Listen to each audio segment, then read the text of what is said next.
କେମିତି ଦେଖାଉଛି ଭଲ ବାଦ ୱାଓ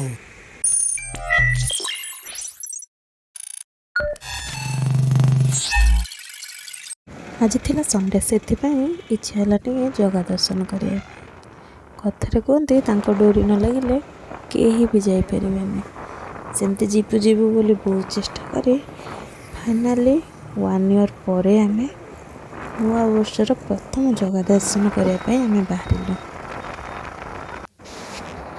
जेहेतु आम सका सका पलि आसलु से जोर भोक लगिला आम एठारे रही भाविदेलु ब्रेकफास्टा कर देकी जीवु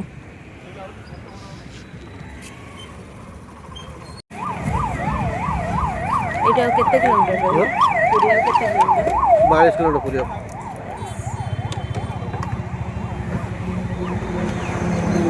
जिते भावुँ जल्दी जल्दी सेते बाट लंबी लंबी जाऊँगी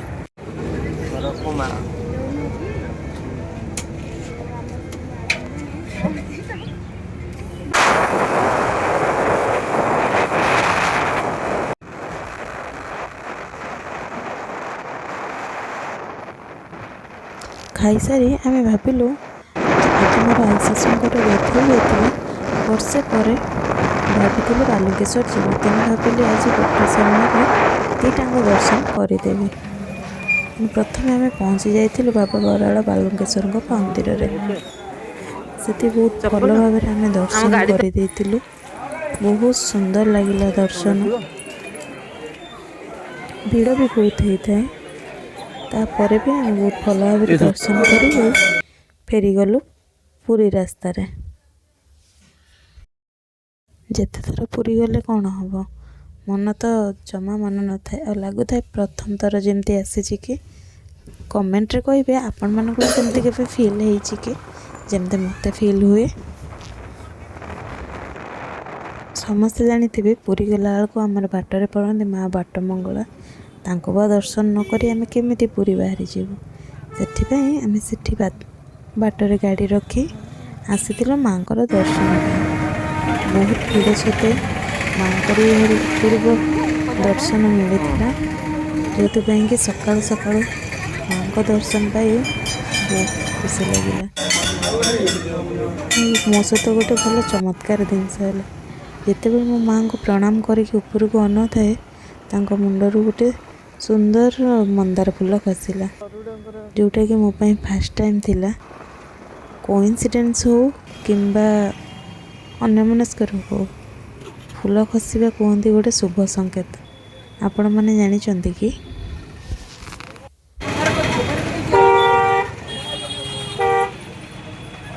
एत थर पूरी आसी कि बेड़ी हनुमान मंदिर को जाइनी आज प्रथम थर जाइए बेड़ी हनुमान सतर कौन से हनुमान को बेड़ी रखाई यह जाणी आप मन में बहुत सारा क्वेश्चन सतर कौन भगवान को बेड़ी रखाई आपण मैंने केवे जाइछंती कि से जगह मो तो फर्स्ट टाइम थिला से बहुत भीड़ होता बहुत पर्यटक आम प्रायतः बेंगली से आम ओडिशार सब प्रकार मंदिर रहस्य भी बहुत भल भाव जोटा कि आम भी जान बहुत खुशी लगे से सब देखिकी तापर आम पहुँची गलु सुदर्शन संग्रहालय से तो मत किसी खास लगे बाकी मंदिर टेक्सचर और स्टाइल दिटो नेपाली मानकर टेम्पल भाया तो ओवराली फोटो वीडियो रिल्स बहुत भल कि मत से किसी खास लगलानी गोटे जिनस भल लगे से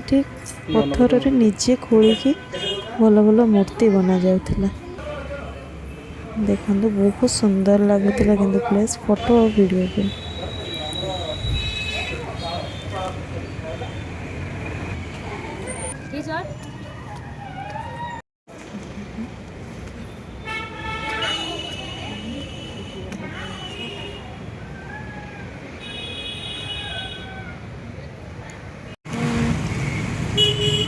चलो जीवा डोमिनोस आस खाइबा डोमिनोस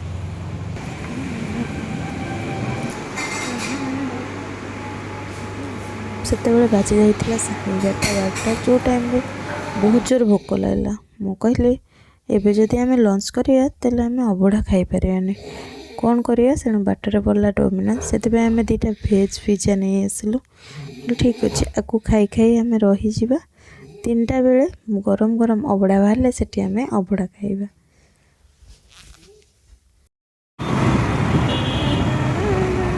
ବହୁତ ବର୍ଷ ପରେ ଶୁଣିଥିଲି ଗୋଟେ ପୁରୀ ଫେମସ୍ ଶରଣ ଲସି ବିଷୟରେ, ତେଣୁ ଭାବିଲି ବାଟରେ ତ ପଡ଼ୁଛି ଟିକେ ଟେଷ୍ଟ କରିଦେବା। ସିଏ ଆଣିଥିଲେ, କିନ୍ତୁ ମୋତେ ଏତେ କିଛି ଖାସ୍ ଲାଗିନଥିଲା। ଖାଲି ବରଫ ଆଉ ପାଣିର ଟେଷ୍ଟ ଜାଣିପାରିଲି, ବାକି କାହାକୁ କେମିତି ଲାଗେ, ମୋତେ କିନ୍ତୁ କିଛି ଖାସ୍ ଲାଗିନଥିଲା।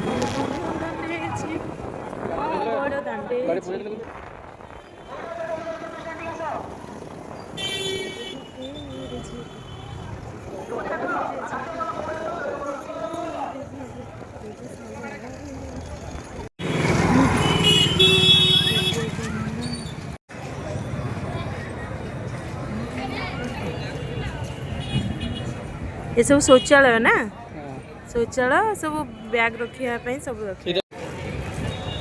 କୁହ କେମିତି ଲାଗୁଛି? ଏତେ ବର୍ଷ ପରେ ଆସିଲେ ନା? ବର୍ଷ ପରେ ଆଇଛୁ, ପୁଣି ନୂଆ ବର୍ଷରେ 3 ତାରିଖ ଅଛି। ନୂଆ ବର୍ଷ ନୂଆ ମାନେ ଜଗା ଦର୍ଶନ, ନୂଆ ବର୍ଷରେ ପ୍ରଥମ ଜଗା ଦର୍ଶନ।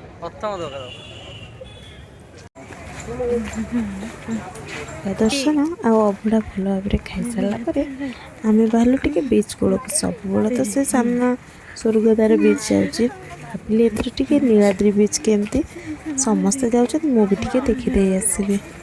ତେଣୁ ବହୁତ ପ୍ରକାର ଫ୍ଲାୱାର ଗାର୍ଡ଼େନ୍ ବହୁତ ସୁନ୍ଦର ହେଇଥିଲା, ସେଥିପାଇଁ କି ବହୁତ ଭଲ ଲାଗିଲା। ବାକି ସ୍ୱର୍ଗଦ୍ୱାର ସାମ୍ନା ଯେଉଁ ଭିଡ଼, ଯେଉଁ ମଜା ଲାଗେ, ସେ ମଜା ଆମେ ଏଠି ପାଇପାରିନଥିଲୁ। ତଥାପି ଆମେ ବସି ବସି ଏନ୍ଜୟ। ଆଉ କେମିତି ଲାଗିଲା? ମସ୍ତ। ପୁରୀ ବୁଲା ଭଲ ଲାଗିଲା? କେମିତି ଦେଖାଉଛି? ଭଲ ମୁଁ ଗୋବାଲ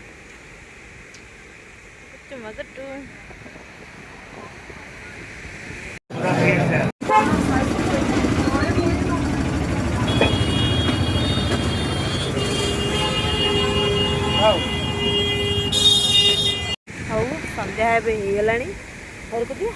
ଘରୁ ପଳାଇ ଚାଲ, ଇଚ୍ଛା ତ ହଉନି, ଥଣ୍ଡା ବହୁତ ଲାଗିଲାଣି। ଥଣ୍ଡା ବହୁତ ଦେଖୁନ, ଟୋପି ଫୋପି ପିନ୍ଧି ପୁରା ରେଡ଼ି ବାବୁ। ଚାଲନ୍ତୁ ଏବେ ଘରକୁ ଯିବା। ଆଜି ପାଇଁ ଏତିକି, ରହୁଛୁ। Tata tata tata, love you, bye. ଆମେ ହେଇଗଲୁଣି ଟାୟାର୍ଡ। ଓଡ଼ିଶାବାସୀଙ୍କ ମୋର ଜୟ ଜଗନ୍ନାଥ।